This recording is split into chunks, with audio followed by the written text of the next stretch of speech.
Y ya hemos comenzado a iniciar alianzas con, por ejemplo, con Twitter. Vamos a hacer lo mismo con Facebook. Vamos a hacer lo mismo con Google. Solos no lo podemos hacer. Pero estas empresas saben perfectamente quién es quién y tienen monitoreado todo. Y tenemos que trabajar con ellos, porque tenemos que evitar que las redes sociales sean el espacio para, como bien decía Nicolás, denigrar a los candidatos, hacer guerra sucia. Muy buenos días, Nicolás. Muy buenos días, Karina. Feliz Día del Periodista a ustedes dos y a toda la familia periodista de Exitosa. Y quiero también aprovechar para presentarle mis condolencias a los familiares de los periodistas caídos por este virus. Han sido decenas que han fallecido en el intento de cubrir de la mejor forma y entregarnos la mejor calidad de información a todos. Mi reconocimiento para ellos y obviamente para sus familias.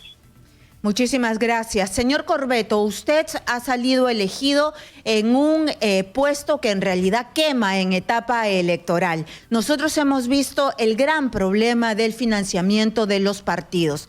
La primera pregunta, nosotros ya sabemos que se ha tratado de mejorar en esta reforma política algunos de los temas del financiamiento, pero de la mano de esta ley, yo quisiera saber ¿qué se ha hecho para reforzar el tema de fiscalización? Porque en realidad el tema de los aportantes fantasmas, del dinero que entró, que se fraccionó, no se pudo detectar desde la OMPE. Y ahí estaban, porque cuando el periodista veía los reportes, ahí se identificaba, haciendo un trabajo de investigación, que los nombres se repetían, que las cifras no cuadraban, que eran personas que no tenían dinero. ¿Qué se va a hacer para no repetir la historia? Porque los partidos denunciados por corrupción sacaban la luz verde de la OMPE y decían, nosotros lo hemos hecho todo bien y aquí nos dio la bendición la OMPE. Karina, tienes toda la razón. Y creo que ahí tenemos que mejorar de manera sustancial. Creo que en ese aspecto la OMPE no ha estado a la altura de las responsabilidades que el país le ha brindado. Y eso exige a partir de este cambio normativo una gran oportunidad que implica necesariamente mejorar, y estamos en ello. Para fin de año esperamos esta aplicación que tenemos claridad, que creo que debe ser mucho más potente. Tenemos que mejorar de manera considerable nuestro reglamento de supervisión de fondos partidarios, porque lo tenemos que tener listo y adecuado antes del 22 de diciembre, que se escriban las candidaturas, porque esas candidaturas van a pasar por nuestra supervisión, y tenemos que necesariamente hacer una reingeniería al interior de la gerencia de supervisión de fondos partidarios. Creemos que es una gerencia que ha estado comparativamente debilitada. OMPE tiene dos grandes columnas y creo que ha sido poco entendido adentro. La organización de los procesos electorales y la supervisión de los fondos partidarios. Son las dos grandes columnas. Y nosotros vamos a trabajar con el mismo empeño en estas dos grandes alas de OMPE. Pero paso necesariamente a decir que vamos a actualizar y reforzar nuestro reglamento de supervisión de fondos partidarios. Vamos a reforzar la gerencia. Vamos a mejorar nuestro dispositivo de claridad y necesariamente vamos a hacer una reingeniería al interior de la gerencia que no ha satisfecho a la ciudadanía, no ha estado a la altura de la responsabilidad y estamos empeñados en corregir ello, Karina. ¿Y de qué se trata esta reingeniería? ¿Por dónde van a empezar? ¿Qué es lo que van a hacer? ¿Van a poner más fiscalizadores? ¿Cuáles son las medidas que ustedes ya tienen registradas en la cabeza para basarla y hacer las prácticas, ¿no? Porque ya estamos a la vuelta de la esquina con un proceso electoral y ya van a comenzar a hacer campaña.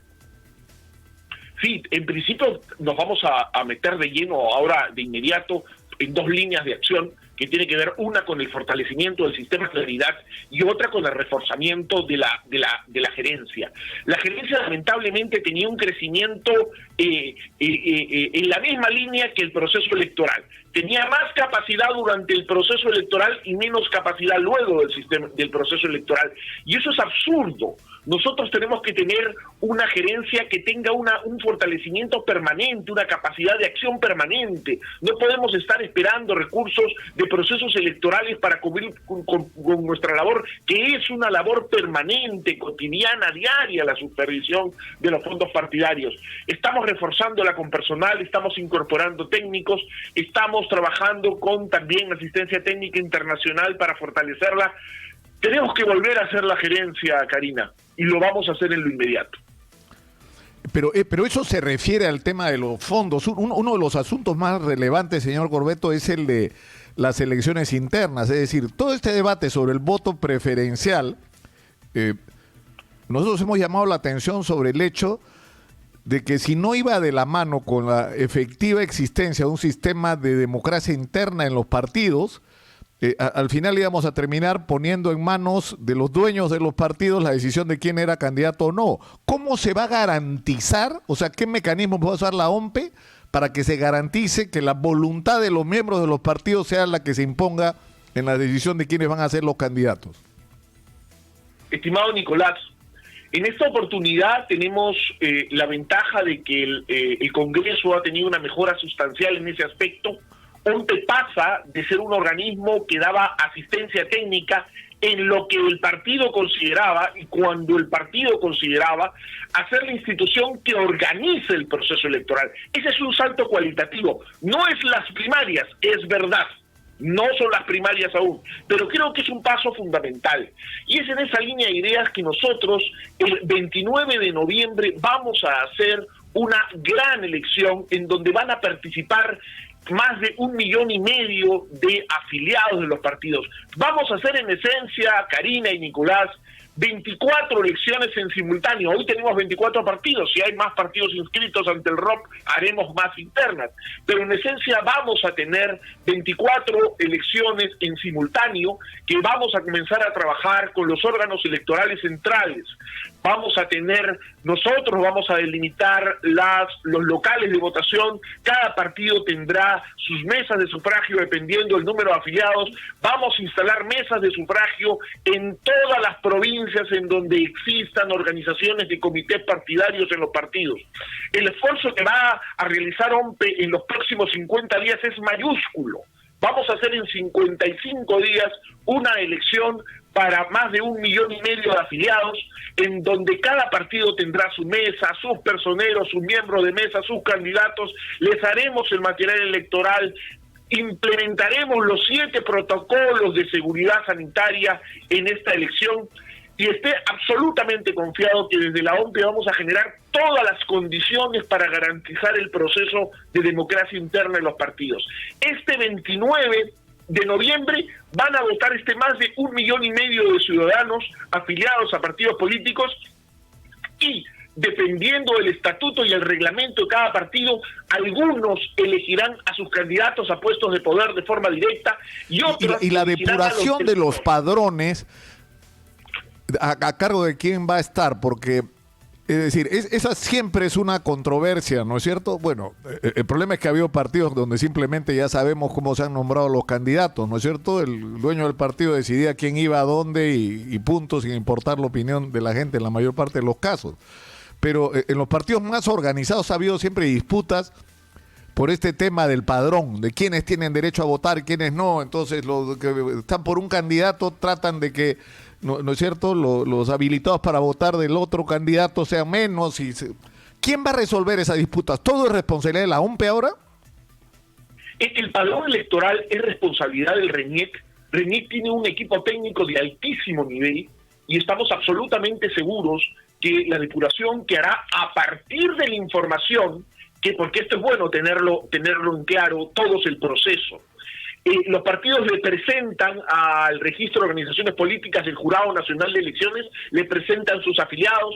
Esos afiliados pasan a ser ponderados, evaluados por todo el filtro que tiene muy profesional de un elevadísimo nivel el RENIEC, y el RENIEC va a presentar el padrón electoral de cada partido. El gran reto del partido es que el padrón obviamente sea público, que todos lo conozcan, para que puedan motivar la movilización de electores y afiliados este 29 Yo tengo una última pregunta de mi parte, señor Corbeto. El tema, se habló en algún momento de la posibilidad de utilizar, sobre todo en las elecciones internas, es por el tema de la pandemia, algún sistema de voto remoto.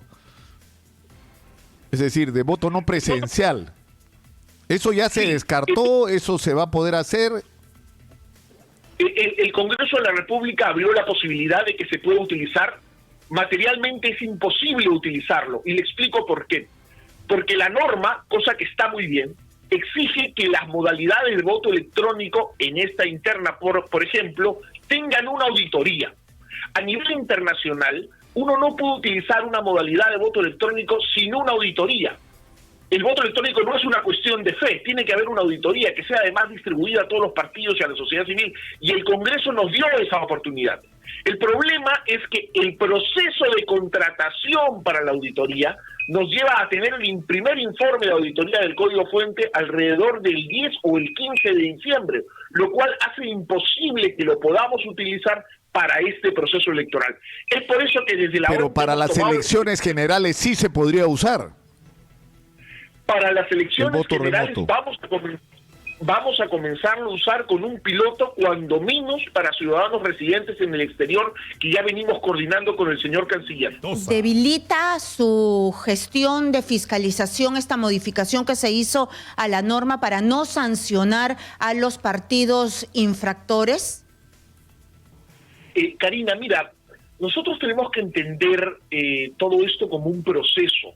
La democracia es en esencia un proceso, y progresivamente se están incorporando mejoras a la norma. Seguramente cuando uno revisa esta y otras normas, uno aspiraría a tener mayores herramientas de las que hoy día tiene. Sin embargo, debo decir y reconocer y agradecer que las reformas han venido reforzando la labor que sobre este ámbito tiene la Oficina Nacional de Procesos Electorales. Hoy, a partir de esta norma, tenemos sanciones económicas efectivas, cobranzas coactivas, tenemos la suspensión de las organizaciones políticas, tenemos la posibilidad de tener una relación diferente, estrecha, con mandato legal, con la unidad de inteligencia financiera, que es fundamental. Pero no se les cancela la inscripción. Sí, pero ya hay suspensión, sí, pero ya vamos a poder tener la posibilidad de cobrar multas. Tenemos más o menos más de 5 millones de soles por cobrar multas, y hasta ahora hemos cobrado en este corto periodo 2 multas a 2 partidos. Entonces, yo creo que ahora con el cobro coactivo ya tenemos otra posibilidad. Hay que entender esto como un proceso, hay mejoras. Yo agradezco las mejoras, y progresivamente en el debate parlamentario podremos ir demostrando progresivamente cómo podríamos hacerlo aún mejor. Pero estas reformas aprobadas mejoran considerablemente el nivel de acción de la Oficina Nacional de Procesos Electorales. ¿Cuáles son los partidos a los cuales han sancionado en este tiempo? Porque me imagino que ha sido durante su gestión. ¿Y por qué se les ha impuesto las multas? Bueno, las multas han sido impuestas fundamentalmente por incumplimientos a la norma y al reglamento. Durante mi gestión han habido algunas sanciones fundamentalmente a candidatos. Recuerde que nosotros tenemos, lamentablemente, recién ahora vamos a tener control concurrente simultáneo, van a haber presentaciones de informes. Ese es otro éxito de esta modificación legal durante el proceso electoral. Antes, nuestro control era un control posterior, yo diría post-mortem, cuando ya todo está hecho, ¿no es verdad? Entonces, en esa línea de ideas nosotros estamos recién ahora sancionando a los candidatos de las elecciones regionales y municipales, para que usted tenga una idea, de la necesidad del fortalecimiento y repensar la gerencia de supervisión de fondos. Yo en este momento estoy recién sancionando a quienes cometieron la falta en el 2018. Eso no puede suceder. Entonces tenemos que repensar la gerencia, tenemos que darle armas.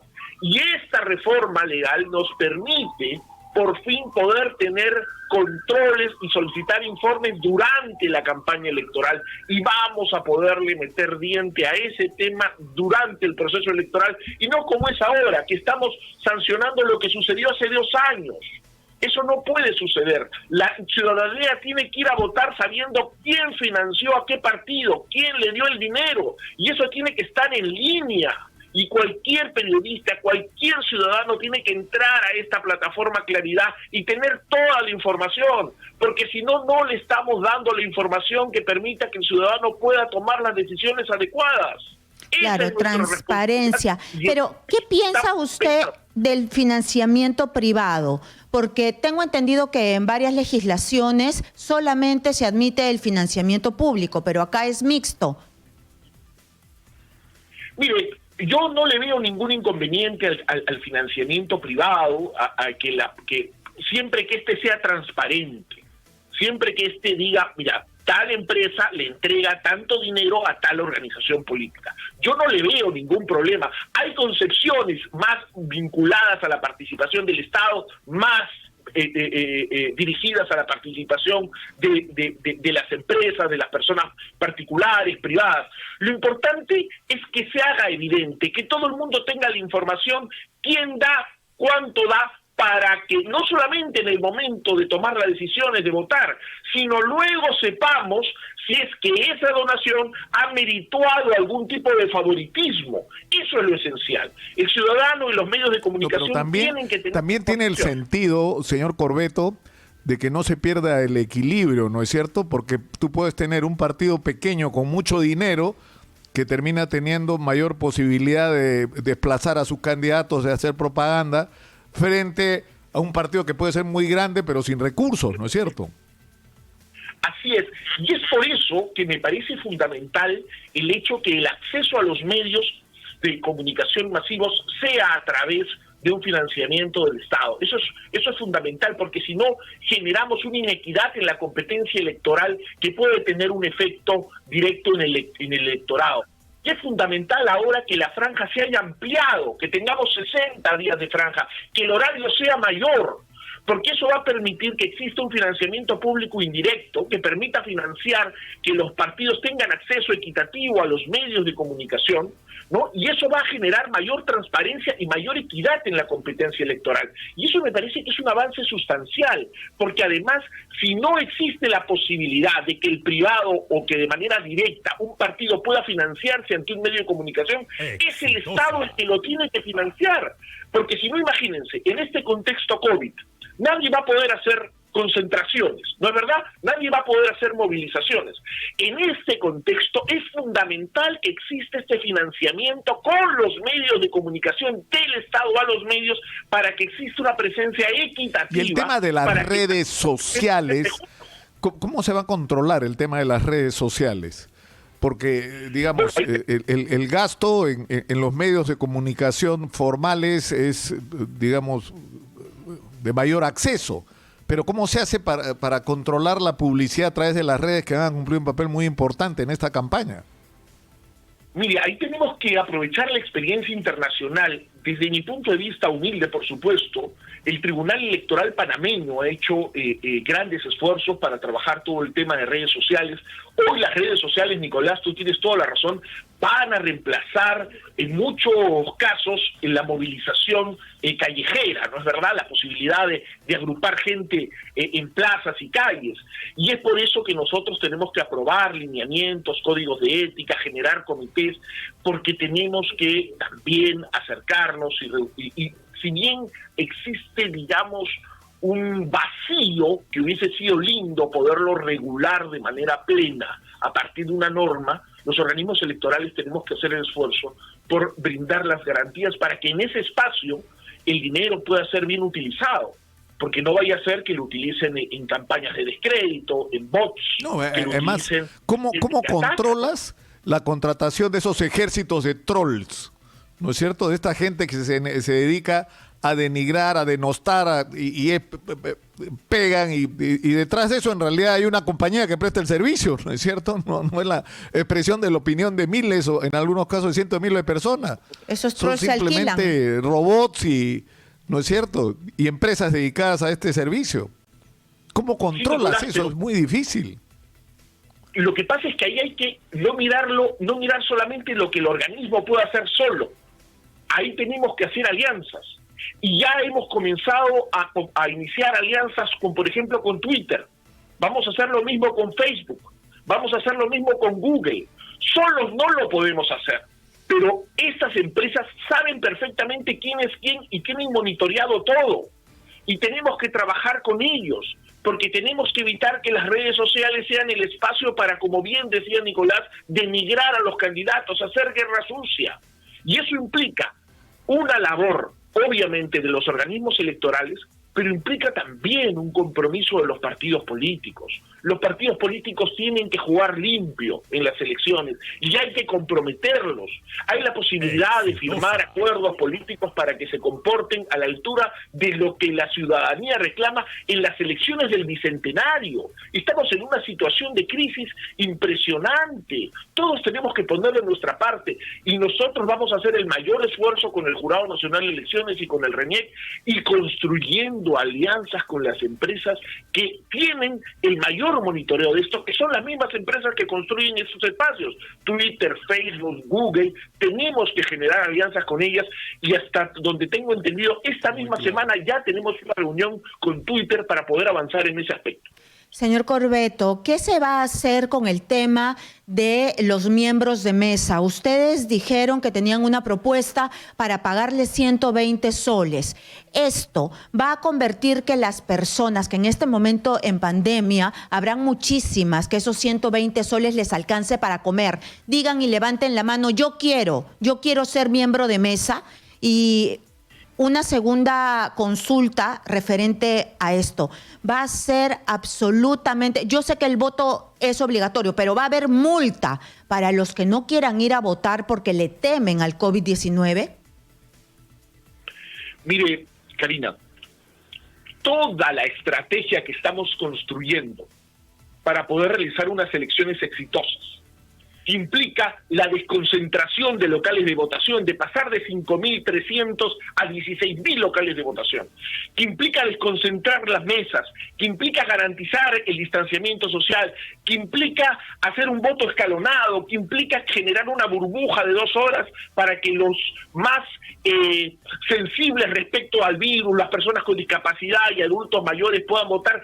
Todo nuestro esquema de estas nuevas elecciones del Bicentenario no va a tener el efecto que tenemos si no conseguimos que los miembros de mesa lleguen a las 6 de la mañana, instalen la mesa y abran hasta a las 7 de la mañana y se queden hasta las 7 con el sufragio y hasta las 10 con el escrutinio. Es por eso que nosotros hemos conversado con el Poder Ejecutivo y el Poder Ejecutivo está analizando la posibilidad de sacar un decreto que permita entregar estos 120, 129 soles, que es el 3% de una UIT, a estos miembros de mesa, de las casi 90.000 mesas que tenemos, para poder generar los incentivos que permitan que los ciudadanos participen. Pero se podrán inscribir, de repente alguien se quiere inscribir, en este momento hay personas que no tienen que comer y esos 120 soles de repente les sirve más a alguien que sí quiere ir por ese dinero y no a otra persona que está menos golpeada por el COVID-19. ¿Se pueden inscribir? ¿Van a abrir de alguna manera una lista para que las personas que quieran se ofrezcan? No, nuestro marco legal está definido que es un sorteo sobre los ciudadanos que conforman una mesa. No es posible en nuestra legislación poder abrir esa posibilidad a que la gente se inscriba. Bueno, yo tengo una consulta porque estaba revisando su CV y usted ha pasado por la OMPE, RENIEC, ha estudiado en la PUC, ha estudiado Ciencias de la Comunicación, entonces también es periodista. Feliz día en la de Lima. Y ha pasado por la DINI, la Dirección Nacional de Inteligencia, y ha sido asesor de estrategias. ¿Por qué? ¿Por qué la DINI, la Dirección de Inteligencia? ¿Y qué estrategias armaba ahí? Mire, yo he tenido el honor de servir a mi país en la OMPE, en el RENIEC, en la DINI, en la Contraloría General de la República. Yo soy un funcionario público hace 20 años. Luego de llegar en diciembre del 2000 a la OMPE con los 6 funcionarios que acompañaron a Fernando Tuesta en la reconstrucción de la OMPE post-Portillo, luego tuve la posibilidad de, con el liderazgo de Fernando Rospigliosi Capurro, que había sido como Fernando Tuesta mi profesor en la Universidad de Lima, en la Facultad de Comunicaciones. Yo también soy periodista, soy colegiado número 4000 del Colegio de Periodistas, y comparto la alegría de este día. Ustedes somos colegas, ¿no es verdad? tuve la posibilidad de ir. Yo había vivido, le confieso con absoluta sinceridad, una transformación importantísima que lideró Fernando Tuesta y todos estos funcionarios de altísima calidad que permitieron tener estas elecciones del 2001, y yo creí que se podía hacer lo mismo en el sistema de inteligencia, que necesitaba necesariamente hacer cambios sustanciales. Y con el liderazgo de Fernando Rospigliosi yo estuve convencido que se podía hacer. Y yo realmente creo que tuve una experiencia que pocos civiles tienen. Creo que el sistema de inteligencia es un ámbito en donde los civiles deberíamos estar mucho más involucrados. Es un sitio en donde se puede hacer prospectiva respecto de escenarios próximos. Y creo además que todas las facultades de ciencia política, de comunicaciones, deberían tener necesariamente cursos de inteligencia estratégica y poder... los mejores elementos de las universidades, no me considero de ese grupo, pero sí recomendaría que sea así, los mejores elementos de las universidades, servir a nuestro país en todo aspecto, incluido el sistema de inteligencia. Entonces va a tener una mirada estratégica. Y de acuerdo a esa mirada estratégica, ¿cómo ve usted el tema de Podemos? Porque Podemos yo sé que ya está judicializado, pero a este partido se le señala precisamente por haber inscrito su agrupación política con mañas, con movimientos adentro, con el señor Cavazza, y ¿cómo puede ser que un partido así participe en las elecciones que vienen? Si hay una sombra sobre el partido, ¿qué pueden hacer ustedes? Como usted bien ha señalado, lo que tiene que ver con las denuncias que existen sobre ese proceso de inscripción están judicializados. Nosotros confiamos en el Ministerio Público y en el Poder Judicial para que realicen su labor.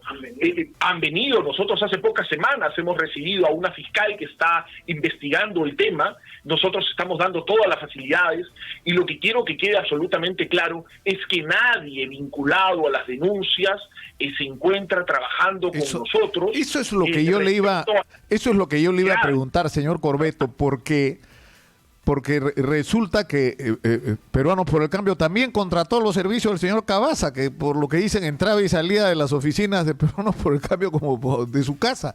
Y cuando se preguntó por qué lo habían contratado era porque supuestamente tenía gran experiencia en la organización de procesos electorales, de campañas electorales. Era capacitador. Y más bien su experiencia no era la mejor, ¿no? La más recomendable, digamos. Bueno, cuando nosotros llegamos a OMPE... O sea, no queda nadie de esa gente en la OMPE.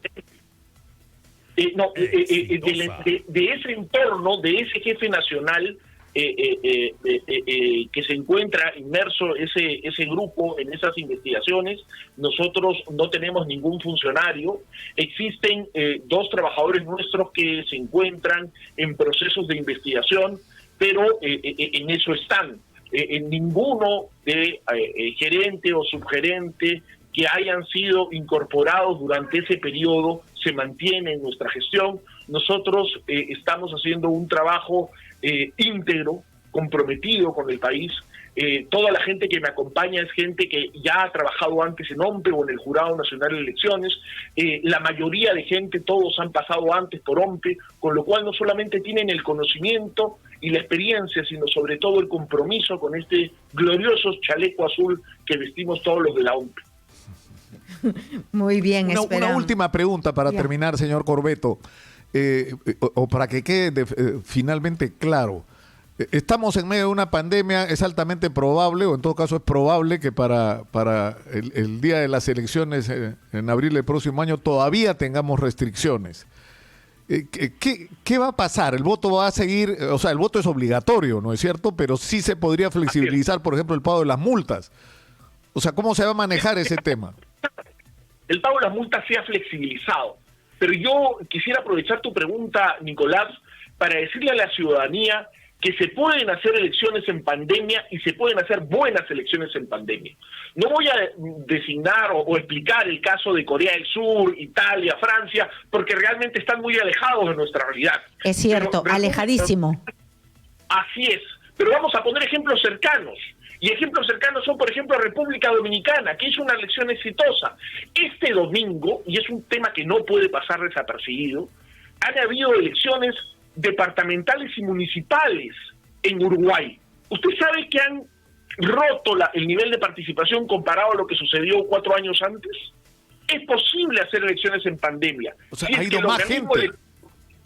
Ha habido más gente, y eso tiene que ver porque tenemos que generar confianza. Tenemos que ahora en octubre con el MINSA aprobar los 7 protocolos que van a garantizar que nosotros conciliemos el derecho constitucional al sufragio y la seguridad en la salud que tenemos que dar.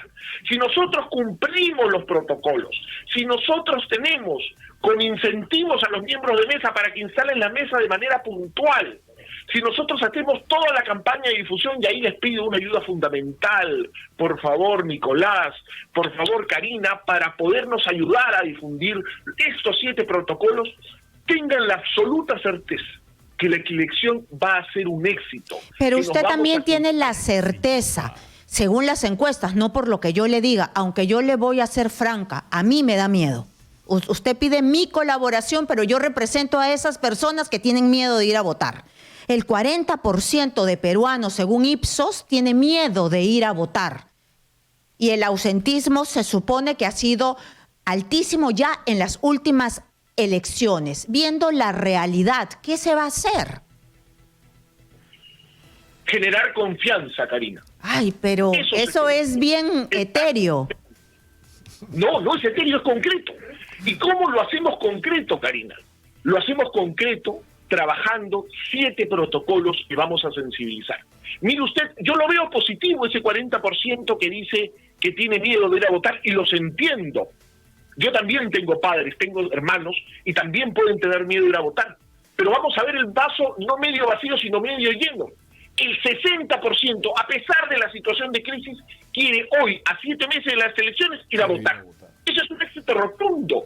No hemos prohibido, no hemos puesto ningún protocolo, no hemos hecho ninguna campaña. No saben cómo vamos a proteger a los electores, no saben lo del voto escalonado, no saben lo de la burbuja para los miembros, para las personas con discapacidad, personas con morbilidades. No conocen eso y ya quieren ir a votar. Estas son las elecciones del Bicentenario. Queremos tener autoridades que nos representen, queremos tener un nuevo Perú a partir del 28 de julio del 2021, queremos tener un nuevo presidente y un nuevo Congreso. Eso lo vamos a lograr solo si vamos a votar. Esa es una discusión bastante larga y la tendremos que tener en otro momento porque sí, queremos muchas cosas y a ver si los aspirantes dan la talla. Ojalá que sea así. Muchísimas gracias por estar aquí y explicarlo. Y me imagino... Sí, lamentablemente ninguno de los 3 puede resolver ese detalle. Sí. Y me imagino que lo vamos a tener en otro momento aquí también. Lo esperamos de acuerdo avance este proceso. Karina, muchas gracias, Nicolás, Piero Corbeto. Muy agradecido a ustedes y exitosa por esta linda entrevista, linda oportunidad de compartir. Pero lo único que aseguro es que el organismo electoral sí estará a la altura. Nosotros vamos a generar las condiciones y vamos a construir confianza. Y yo les apuesto, y nos vamos a reunir de acá y elección muchas veces, que ese porcentaje que hoy día no se encuentra seguro de ir a votar se va a ir reduciendo considerablemente, y en eso estamos empeñados. Muchas gracias por la oportunidad.